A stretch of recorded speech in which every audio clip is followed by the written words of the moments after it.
Some might argue that the borders of the Qing are only problematic when the lands are dominated by non-Chinese people, such as Tibetans, Uyghurs, or Mongolians. In fact, ethnic Chinese borderlands are often just as troubled. In Hong Kong, China's one-size-fits-all approach to governing spurred 2 decades of protests that were only suppressed with violence in 2019 and then extinguished by passing a draconian national security law the next year. In the words of Hong Kong scholar Ching-Kwan Lee, Chinese rule transformed a shopper's and capitalist's paradise into a city of protests at the front line of a global backlash against China. When negotiations with Britain started in the early 1980s, China promised Hong Kong autonomy in what seemed like a novel way of managing a territory that had not been under Chinese control for nearly 150 years. It offered a deal called One Country, Two Systems. Hong Kong was to keep its laws and its way of life from the 1997 handover until 2047. That seemed to refute the idea that anything inside China's borders had to be identical with core territories. In other words, the colonies could be autonomous of the metropole. In fact, the concept of one country, two systems was not new. It was exactly the same term, 一国两制, used by Chinese negotiators in the 1950s as a way to bring Tibet into the national fold.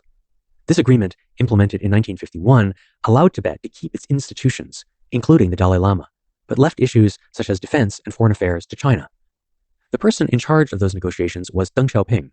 He had run the party's Southwestern Bureau, which negotiated with the Tibetans, and during negotiations with the British, he was China's paramount leader. The main difference was the leeway given Hong Kong. Tibet's autonomy lasted only 8 years before it was crushed, while Hong Kong's lasted more than 20.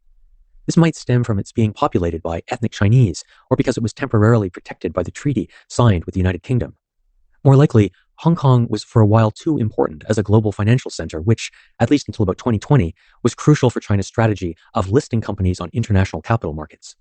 In any case, Hong Kong existed in a gray area for 2 decades. That allowed a combative protest culture to arise, demanding more democracy, which China had promised under the agreement with the UK, and better protection of citizens' rights.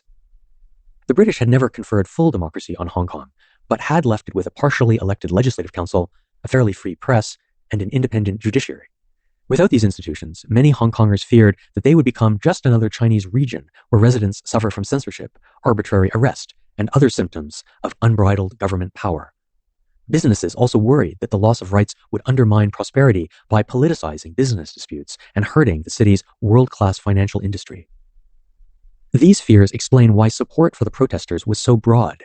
In 2019, most detainees were young people, but frontline protesters also included doctors, airline pilots, and accountants.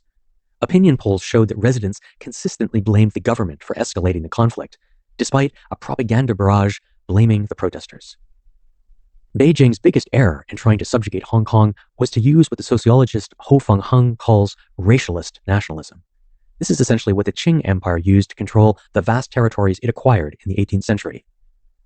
Qing authorities encouraged Han Chinese emigration and introduced Chinese culture in these regions, making Chineseness the benchmark for correct assimilation. Hong Kong would seem to be different from these areas because, according to modern racial discourse, it is Chinese in the sense that its residents were historically part of the same cultural world as Beijing or Shanghai. But areas such as Hong Kong have long been on the margins of mainstream Chinese culture, zones of refuge and resistance, closer in spirit to the Jianghu world of outlaws than the established, stable centers of Chinese civilization. They speak a different language from the North Chinese dialect that the People's Republic adopted as Standard Chinese. And of course, they were under British rule for more than 150 years, creating different cultural and political expectations. These are among the key reasons that many people there have not felt themselves to be part of the sacred project of rejoining the motherland. That leaves Beijing with only one way to explain Hong Kong's skeptics. They are un-Chinese. One of Hong Kong's best-known public figures, the civil servant and later politician Anson Chan Fang Onzang, was attacked as a traitor to the Han race, Han Jian, and for forgetting about your ancestors, Shu Lian Wangzu. Being un-Chinese means you cannot be part of the motherland and thus must be removed from power. And so, systematically, Beijing gutted the Hong Kong elite that tried to keep some sort of autonomy. Until the mid-2010s, Hong Kong's special position made it a bastion of China's counter-history movement. Many of the people we have met in this book knew that if their works were banned in China, they could publish in Hong Kong. That is where Tan He Cheng, whom we met in Chapter 11, published his account of the genocidal campaign in Hunan. Or Tan Qianshui published her memoirs of the magazine Spark that we heard about in Chapter 4. It is also where Jiang Shui published her lengthy magazine article on Spark, and where Ai Xiaoming had won a prize for her documentary film on the Jiabiango labor camp. Hong Kong was also the home of the university's Service Center, a one-time hub of scholarship on mainland China. Founded in 1963, its scholars began their work by interviewing the huge flows of refugees trying to escape the communist takeover of China. The next year, it opened to scholars from around the world seeking a window into China. From the 1980s onward, however, many foreign scholars simply went to the mainland and used the libraries at their home institutions. The center remained important because of a reverse flow of scholars from China seeking access to an uncensored archive of their country's past. This was where Gao Hua found material and respite from professional harassment in Nanjing, allowing him to finish How the Red Sun Rose. So too, He Shu, who co-founded the magazine Remembrance, all wrote reflections of their stays there, which were published on the center's Folk History Archive that includes roughly 500 recollections of the communist era, often by counter-historians and liberal thinkers. The flow of scholars and material to Hong Kong began soon after the communist takeover of China in 1949. One of the most prominent was Sima Lu, a library director at the communists' wartime base in Yan'an, and later director of the local branch of the Xinhua Daily newspaper. After leaving Yan'an, he ran pro-democracy publications in Chongqing and Hong Kong. His most important work, however, is his 14-volume Chinese Communist Party History and Selected Documents, published in Hong Kong in 1973. It was in Hong Kong that the deposed party secretary Zhao Ziyang was able to publish his memoirs while under house arrest. Even his successor, Li Peng, or members of his family, published his diary in Hong Kong. Other memoirists recounted their days serving at the top of the government. Political scientists tried to analyze why communist China kept regressing back to authoritarianism, and literary scholars wrote about the personal side of the communist era's traumas. One book told love stories of couples who doggedly refused to be destroyed by labor camps and exile. This vibrant publishing world began to decline after 2010. A key reason was the government's realization that Chinese people were being poisoned by counter-histories. That worry began soon after ordinary Chinese people were permitted to travel to Hong Kong in 2003. By 2010, 36 million mainlanders were visiting the territory annually. Many began bringing back books to China. That same year, authorities launched a campaign called Southern Hill, referring to an imaginary watchpost overlooking its troubled southern territory. Chinese nationals returning from Hong Kong were subject to X-ray searches of their luggage. Books were confiscated and people fined. Tour guides were put on notice and instructed to warn visitors not to buy books in the bookstores. Local governments across China began reporting how they were targeting Hong Kong books. The campaign moved to a new level in the mid-2010s when publishers and booksellers living in Hong Kong began disappearing. The first to vanish was the 72-year-old publisher You Man-tin after making a short visit across the border in 2013. You's Morning Bell Press had published liberal thinkers and writers and was about to release a critical biography of Xi Jinping by the essayist Yu Jie. The next year, You was given a 10-year sentence. That draconian punishment was followed by a series of detentions and kidnappings. In 2014, 2 Hong Kong journalists who ran political affairs magazines and had questioned Xi's rise to power were arrested on a visit to Shenzhen. After being detained for more than a year, both men pleaded guilty to operating an illegal business and distributing magazines to relations in the mainland. Most notorious was the case of 5 men who were associated with Mighty Current Publishing and its bookstore, Causeway Bay Books. Chinese agents abducted them, took them across the border, and forced them to confess. All 5 gave nationally televised confessions. One was Gui Minhai, a Swedish citizen taken from his apartment in Thailand. In 2020, Gui was sentenced to 10 years in prison after he was tried for providing intelligence overseas. The government's thinking can be seen in the way Chinese media described the bookstore as a threat to national security. One official party paper said the store survives by causing trouble in mainland society. It took advantage of the large number of mainlanders entering and leaving Hong Kong after the handover and made itself a prominent source of prohibited books to the mainland. It must be said that it has interfered in the affairs of the mainland in disguise and damaged the major interests of the mainland to maintain harmony and stability. Until 2020, the effects of these measures was largely self-censorship. Publishing was risky but legal. But a new national security law meant that it was now illegal. Universities came under pressure too. Especially thorny was the Chinese University of Hong Kong's Universities Service Center, the mecca for mainland underground historians. The university essentially eliminated the center, but left its books as a separate collection inside the library. Speakers, forums, and independent research projects were terminated. The Folk History Archive was an especially vexing problem. Its collection of hundreds of interviews and articles included memoirs and reminiscences by some of China's best-known public intellectuals. In 2022, the university announced it would no longer service the site, raising the prospect that it could pull the plug at any moment. Publishers were faced with a more concrete issue. what to do with thousands of books they had published. Even if the bookstores had been closed, many were still in warehouses being sold quietly. Suddenly, it seemed that these books would have to be pulped. Memory, the lost warehouses. In February 2022, a friend sent me an urgent notice on an encrypted messaging app.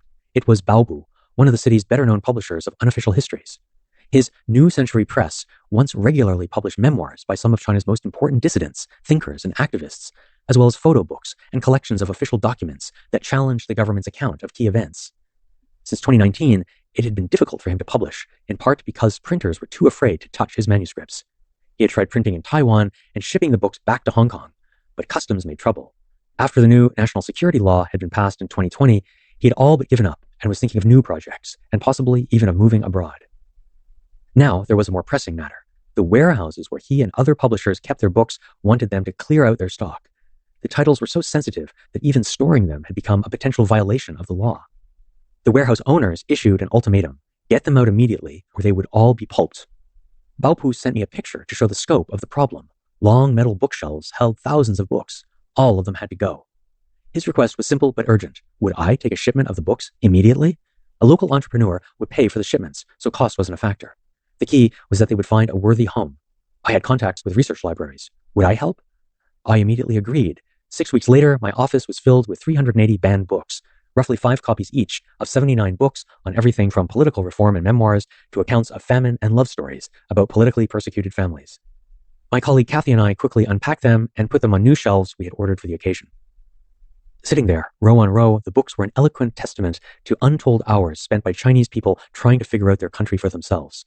They were written by people mostly working on their own time, at night, after years in prison, sometimes in exile, and other times holed up in an apartment under 24-hour surveillance. They had documented, speculated, pondered, and written as best they could. There was no money in this, but they felt compelled to set in words the problems that their country faced. When people talk about Hong Kong political books, some focus on the handful of racy titles about Xi Jinping's wife or Jiang Zemin's lovers, but these were always outliers. The majority have always been valuable memoirs, efforts to analyze China or to recount forbidden histories. Some were written by former high-ranking political advisors. Others were by relatively ordinary teachers or students caught up in political upheavals. They were what, in any open society, is part of the normal political discourse, the sorts of books that ought to have been featured in a weekend book review or on a television talk show.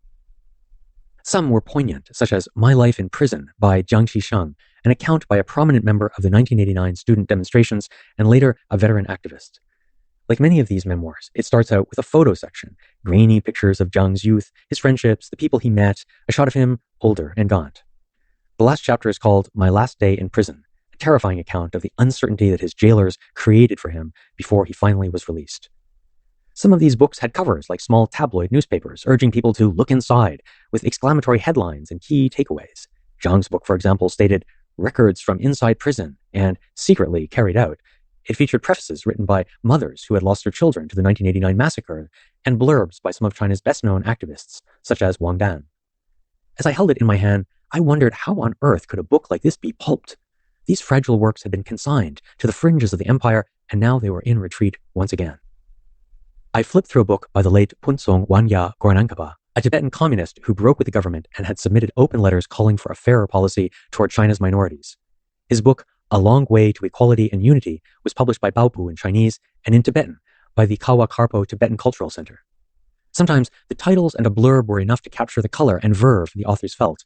Explaining the title of his book, Thick and Black in Zhongnanhai, Chen Po Kong writes, "The Chinese communists have mastered the traditional dark and secret arts of traditional China." Or Gao Yaozhe's China's AIDS Plague, 10,000 Letters, in which the Chinese AIDS whistleblower reflects on the avalanche of letters she received after publishing China's first book on the virus. Another was Dong Fu's Withered Seedlings and Flowers, a richly documented account of the Great Famine in Western Sichuan by a writer who grew up there. Others included a biography of Mao's third wife, Jiang Qing, and her husbands, an edited volume about people's experience with Chinese security services called Close Encounters with the Chinese PSB, and a festschrift for one of the most influential economic reformers of the 1980s, Chen Yizi, who later was marginalized for opposing the military crackdown on students in 1989. Eager to ship the books to libraries, I rushed through many of them, but spent a day entranced with Emotional Traces of the Rightists, a book that told 72 love stories about couples torn apart during the 1950s anti-rightist campaign. I thought of Ai Xiaoming's film Jiabiango Elegy and how women often traveled thousands of miles to try to save their husbands, or at least give them a proper burial. The book was edited by Zhou Suzi, a scholar of classical Chinese whose husband was sent to labor camps for 20 years. Zhou's own story was typical of the other couple's accounts. She and her 3 daughters traveled by foot from southern China to the Heshi corridor in hopes of being near him. Later, the 4 were driven out of the region and walked to the Los Plateau, where they had prospects of a plot of land. When that didn't work out, they trudged to Hangzhou, the city in south-central China near where she grew up and lived with a relative. Then police drove them out, forcing them to walk more than 1,000 miles back again to the labor camp. The family was eventually reunited after 20 years.